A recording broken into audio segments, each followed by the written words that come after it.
Hello, hi, and welcome to any new subscribers following on from the new to Booktube tag video that I did a couple of days ago. So this video is all about my experience reading Cuddy by Benjamin Myers. Cuddy has been longlisted for the Walter Scott Prize for historical fiction. So let's get started. So anyone that's been following my socials or my YouTube channel will see that I struggled slightly with Cuddy to begin with. It's split into 4 main books. There's a prologue, and then also there's an interlude in the middle as well. The first book itself is the longest in terms of the pages it takes up. It's like 170, 180 pages, which can be quite daunting, especially when it is quite jarring the way it kind of jumps from one type of prose to poetry to the next type of prose. But stick with it. Like, I think I must have been about a third of the way through that first book when I started to be like, okay, yeah, I can carry on with this. And then halfway through that first book, I was like, yeah, okay, I get this. At the end of the first book, I was like, okay, yeah. Even then, I was still about 4 stars. But then when you put it together with the rest of the book, you know, it's just an experience. It's like, it's innovative. It's slightly experimental, the way it's all kind of been put together. But it is like a whole experience together, which I did end up really enjoying, and I would give it 5 stars as a whole package. So the prologue starts in 687 AD, and it's very short, a few pages long, and it's just basically a bit of poetry, a bit of prose, and it seems to be detailing the death of St Cuthbert. And then we have the first book, which is the largest chunk of the book, which takes place in 995 AD. And this is where it can be quite jarring because you're jumping from all different types of prose. So most of the chapters in this book start off with excerpts from various sources, and it kind of gives a narrative, if you like. So it gives a narrative of Lindisfarne, it gives a narrative of the journey these monks went on, and about St Cuthbert himself. And part of me thinks, you know, because this isn't the author's own writing, this is other people's writing. But then another part of me thinks, you know, it must have taken Myers ages to not only go through all these sources and select bits of these sources, but then to put them in some sort of coherent order as well. So most of the chapters will start with, it's usually a line or 2 from each source, and that can take 3 or 4 pages just to give a brief narrative for that chapter. You also have poetry, and then some other prose as well. And the main part of the prose seems to follow the journey of these monks who are transporting St Cuthbert's body. So obviously the Vikings attacked 100 or so years before this, and they were trying to keep his body safe. They'd already kind of, anointed him a saint? So they wanted to keep him safe. They were travelling with his body, trying to find a final resting place.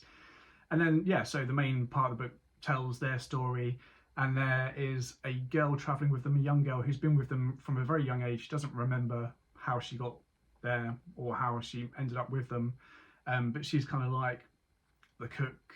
She's also really good with herbal medicines and stuff like that, and her name is Ediva.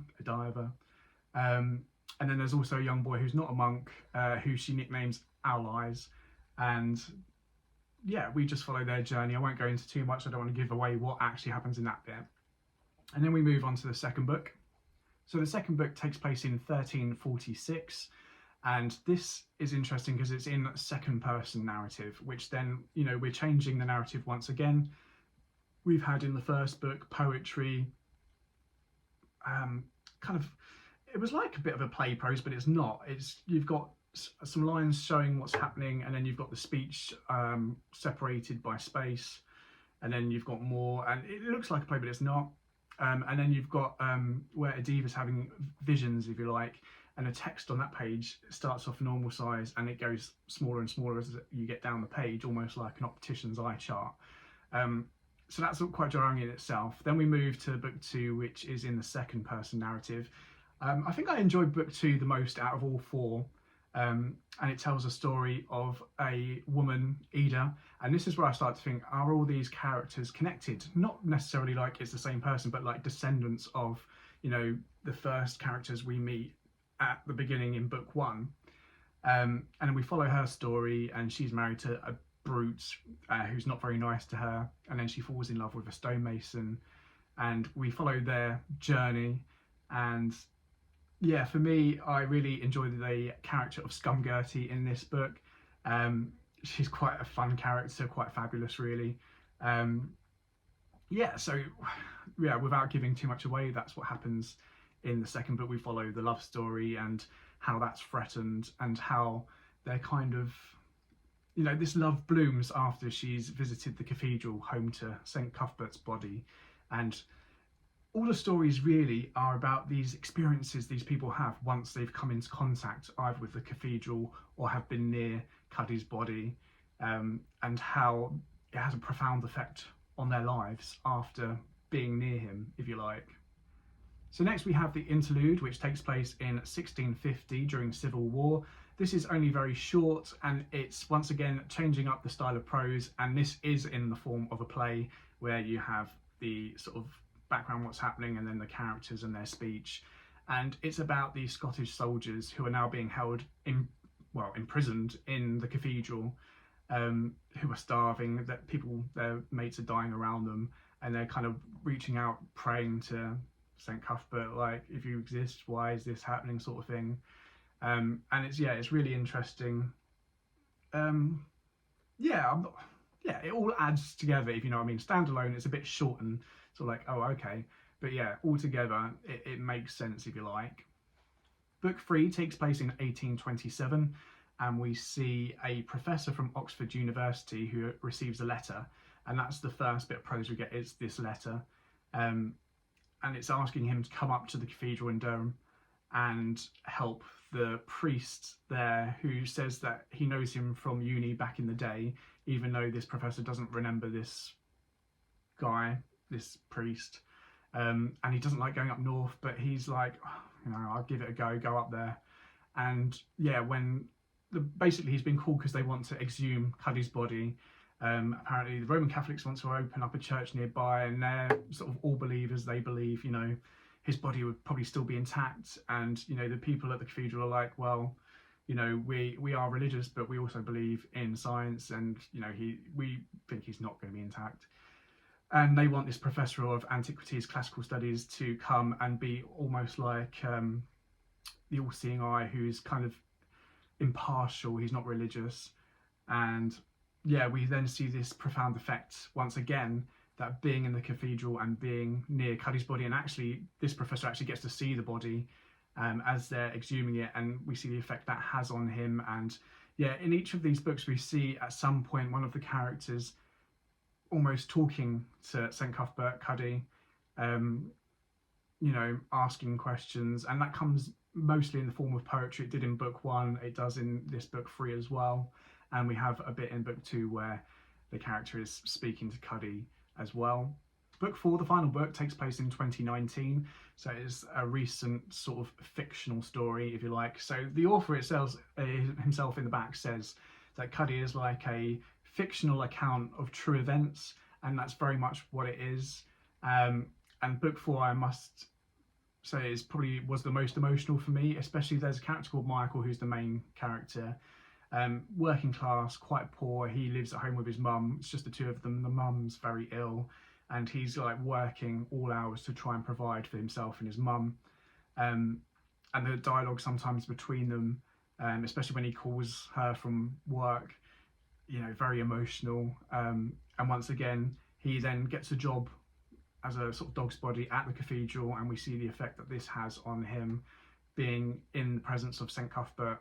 And then the end is very moving. And once again, he talks to St Cuthbert about his position, almost like, you know, if you exist, or if God exists, why is any of this happening? Why won't you give me a sign to show that you do exist, and sort of thing. So yeah, I found it quite moving, and yeah, it's, each story gives you something different. As I say, the fourth one is more emotional. The third book is more almost a little bit gothic, psychological. The second book is a bit of a love story with a bit of humour thrown in. And the first one is, I say, all these different kinds of prose, giving you something arty, if you like. And well, yeah, an arty version of St Cuthbert's story and how his body was moved around for over a century to find the final resting place.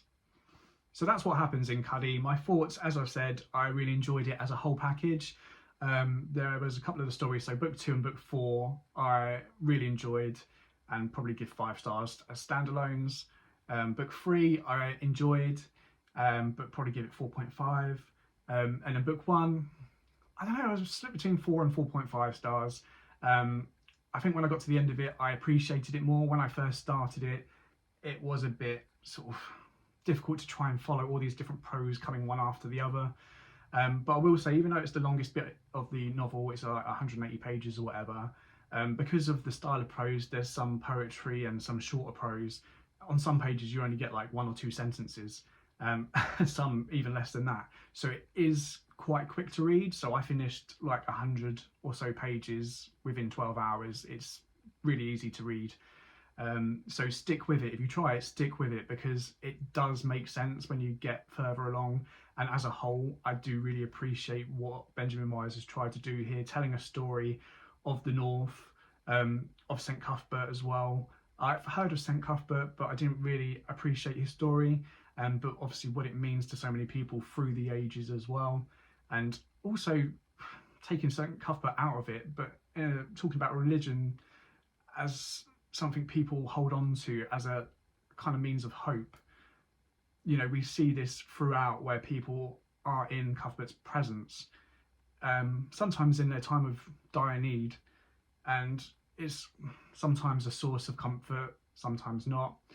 But I will say for myself, from my own personal experience, I don't know if you've ever been to like a really grand religious building, like a massive cathedral, or a massive church, but when I've been, so last year I was lucky enough to go to Rome. I went to St Peter's Basilica, and even though I'm not religious whatsoever, it does kind of, you're in awe of what you see, like this massive, beautiful, decorated building, and it does make you maybe question slightly your own sort of religious outlook. I was thinking, you know, I did sit there thinking, you know, if so many people are into this and believe in this, is there something to it? You know, they've put all this time and effort, and it did make me question. So I get where the characters, especially in the 4th book with Michael, when he's standing in front of this cathedral and questioning, you know, his own beliefs and, you know, the stories behind it and the people behind the stories as well. So yeah, it's a really interesting read. So overall, I really enjoyed Cuddy.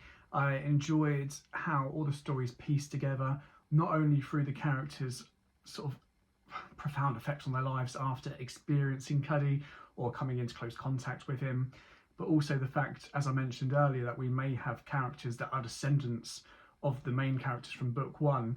You know, as I said, we had Adiva in book 1, we had an Ida in book 2. In book 3 we had an Edith, who was also described as a maid of everything. She cooked, she cleaned, she helped with, you know, medicines.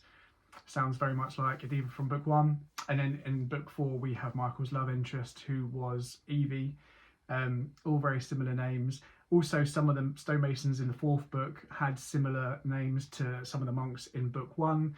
And also allies from book 1. We have a young boyish character who is described as having these big eyes in book 2. Allies himself makes an appearance in book 3. I won't tell you how. And then Michael, the main character in book 4, is described by Evie as having these big dark eyes, making us think, are they all descendants from these earlier characters? Especially as Michael's surname is Cuthbert, and it's even joked, you know, he could be a direct descendant from Cuthbert himself, although they wasn't sure if he had children or not. Anyway, so yeah, I really enjoyed how their stories interlocked in more than that one way, i.e. being related to their experience with Cuthbert, but also being descendants of characters from the very beginning, those people that travelled with Cuthbert's body to his final resting place. I also love how, even though I found it jarring in book 1, we have poetry, we have all kinds of different prose. We jump to book 2, which is second person narrative. We jump to book 3, which is a letter and then journal entries by the professor. And we jump to book 4, which is your kind of typical third person narrative, like any sort of regular novel you'd read. And we have this whole mixture of prose combined to make this whole experience of Cuddy, which I, in the end, did really enjoy it as the package. yeah, I don't know what else to say. I enjoy it, but if you start it, stick with it. I honestly stick with it until you get past the first book, because it all makes sense once it all comes together and you get this lovely compilation of St Cuthbert and the stories behind him, like everyday people's stories relating to St Cuthbert, the North Durham Cathedral. Yeah, so stick with it. So there are my views on Cuddy. I'm trying to keep it short and sweet. I don't want to give away spoilers for this one. It's one you have to read and appreciate as a package.